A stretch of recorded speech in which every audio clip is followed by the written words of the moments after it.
السلام عليكم ورحمة الله وبركاته. الحمد لله رب العالمين. الصلاة والسلام على خاتم النبيين وعلى آله الطيبين وأصحابه الطاهرين والمسلمين والمؤمنين كلهم أجمعين. أما بعد، قال تعالى: إذ وعدنا موسى 40 ليلة ثم اتخذ العجل من بعده وأنتم ظالمون. صدق الله العظيم. கணியத்திற்குரித்தான் அல்லாஹ்வின் நல்லடியார்களே, நாம் ஹதரத் மூஸா அலைஹிஸ்ஸலாத்து வஸ்ஸலாம் அவர்களின் வரலாற்றை தொடர்படியாக கண்டுகளித்து வருகிறோம். அவ்வடிப்படையில் நாம் இறுதியாக பார்த்திருந்து தொடங்குவோம்.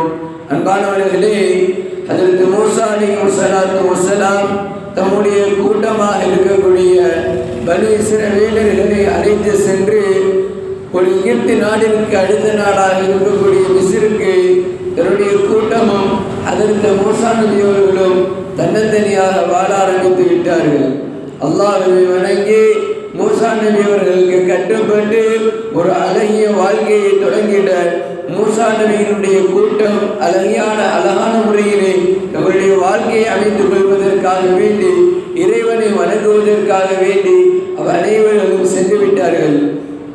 அன்பானவர்களே, அப்படி சென்ற பிறகு பல்வேறு பிரச்சனைகள் பனி இஸ்ரவேலர்களுக்கும் மூஸா நபி அவர்களும் கண்டு, அதை கண்டு அல்லாஹ்விடத்திலே முறையாடி பல அதிசயங்கள், பல சம்பவங்கள் இன்று இடம்பெற்றுள்ளன. அப்படி இடம்பெற்றதிலே ஹதரத் மூஸா அலைஹிஸ்ஸலாத்து வஸ்ஸலாம் அவர்கள் கூட்டத்தில் ஒருவரை கொன்று விடுவார்.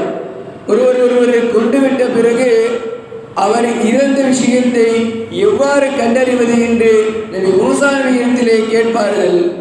மூஸாவே, என்னுடைய சகோதரர், அவரை எவர் கொன்றார் என்று தெரியவில்லை, ஆனால் அவர் இறந்து விட்டார்.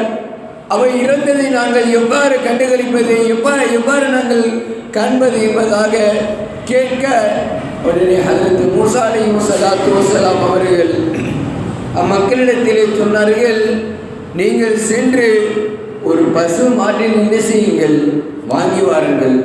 போய் என்ன பண்ணுங்க, ஒரு பசு மாட்டை வாங்கிட்டு வாங்க. உடனே என்ன செஞ்சாங்க, மூஸா நபியினுடைய அந்த கூட்டம் பசு மாட்டை வாங்க சென்றது. வாங்க சென்ற கூட்டம் திரும்பவும் வந்தது.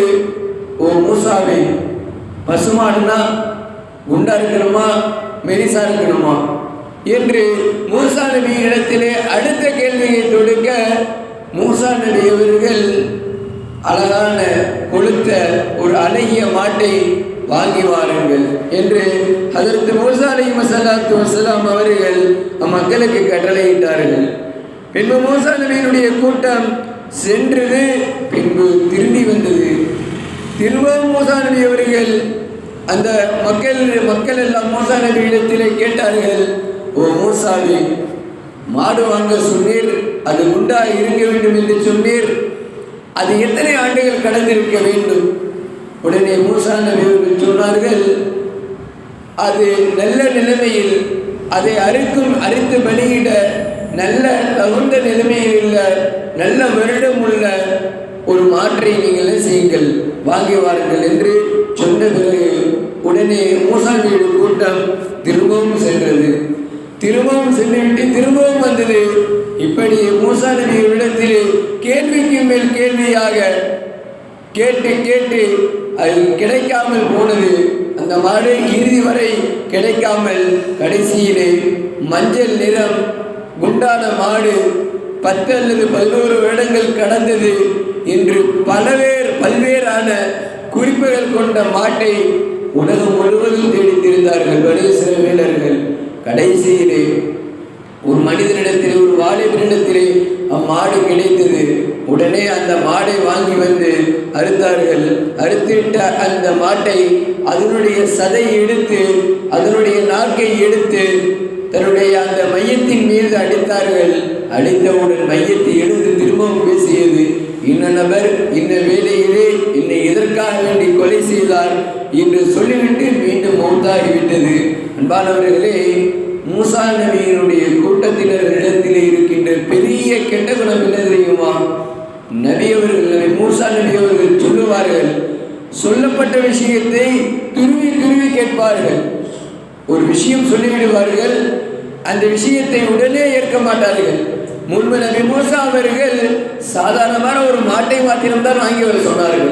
ஆனால் அல்லாட்ட கேட்டு மூசா நபிட்ட கேட்டு மூசா நபி அல்லாட்ட கேட்டு கடைசியில் உலகத்தில் எங்கேயோ ஒரு மூலையில் காண கிடைக்காத ஒரு மூலையில் கிடந்த ஒரே மாட்டை வாங்கிட்டு வர்ற நிலைமைக்கு ஆயிடுச்சு. மாணவர்களே, மூசா நபியினுடைய கூட்டத்தில் இருக்கக்கூடிய மிகப்பெரிய ஒரு தவறு, மிகப்பெரிய ஒரு கூட்டம் என்ன தெரியுமா? அவர்கள் கூட்டத்திலே கேள்விக்கு மேல் கேட்பார்கள்.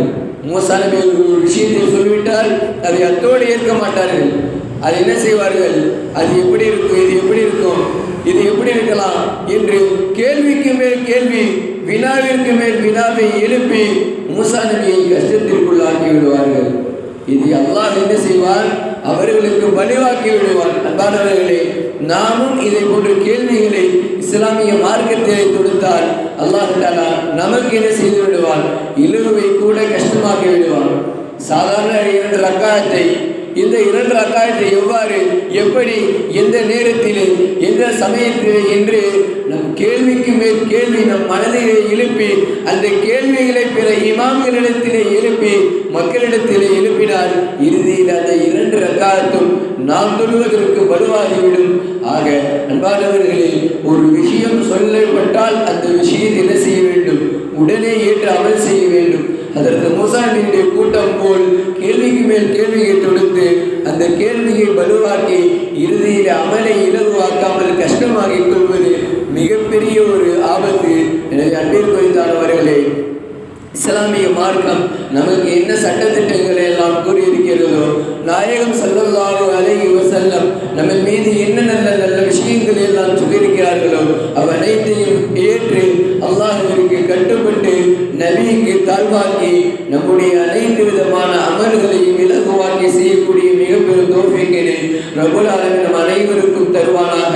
மேலும் நெறிப்படுத்தத்தோடு சோனம் செல்லக்கூடிய பாக்கியத்தை அனைவருக்கும் தருவானாக என்று கேட்டுக்கொண்டவனாக இனிவரும் காலங்களில் ஹதரத் மூசா நபியுடைய வரலாறை தொடருவோம். வாஹிர் தஅவானா அல்ஹம்துலில்லாஹி ரப்பில் ஆலமீன். அஸ்ஸலாமு அலைக்கும் வரஹ்மத்துல்லாஹி வபரகாத்துஹு.